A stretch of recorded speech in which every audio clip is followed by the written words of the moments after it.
The old woman sat on a nearby park bench, feeding the pigeons with the crumbs from her bag. She didn't notice me at first. I was new in town, just another face in the crowd, another soul to ignore. But when our eyes met, I saw a flicker of recognition in hers, a knowing that went beyond the usual polite smile and nod. And in that moment, she beckoned me closer, her eyes twinkling with an unspoken invitation. I hesitated, torn between the mundane tasks of daily life and the pull of the unknown. The voice in my head urging me to follow her was stronger than my hesitation. I got up and walked towards her, each step taking me further away from the familiar streets of my ordinary life. We walked in silence for a while, the only sounds the crunch of our footsteps and the gentle cooing of the pigeons. Then the old woman turned to me, her face etched with wisdom and age, and said, "Are you lost, child?" I paused, surprised by her question. I don't know," I admitted, my voice barely a whisper. "I think I am." She nodded understandingly and continued, "Sometimes being lost is exactly where we need to be, but we're too afraid to admit it." Her words struck a chord within me, resonating with the truth I couldn't deny. I had been feeling lost for a long time, searching for something I couldn't quite put into words. Without realizing it, I had been running from my problems, burying myself deeper into the routines and rituals of life until one day, I found myself standing before the old woman in a strange part of town.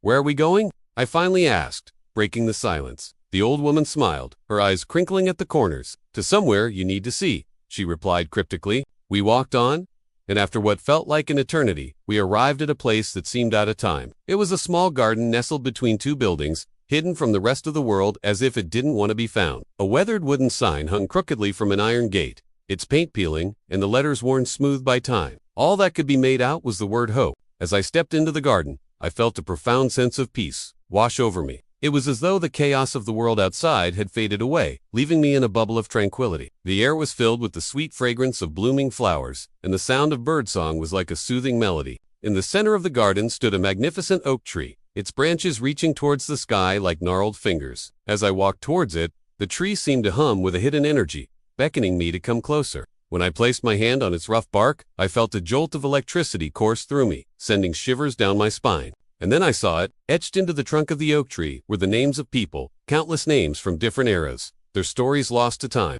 And as I gazed at the tree, I realized it was a living archive, a silent witness to the passage of time. Suddenly, the old woman placed a hand on my shoulder. "This is the heart of the garden," she said, her voice filled with reverence. "Here time stands still. Those who find this place often come seeking answers, but they already hold the answers within them. The garden merely helps them remember." Her words echoed in my mind, and I closed my eyes, trying to grasp their meaning. Was this garden a place where time stood still? And if so, why had I been brought here? As I stood there, contemplating, a gentle breeze rustled through the leaves, and I opened my eyes to see the old woman had disappeared. I was alone in the garden, surrounded by the whispers of countless stories.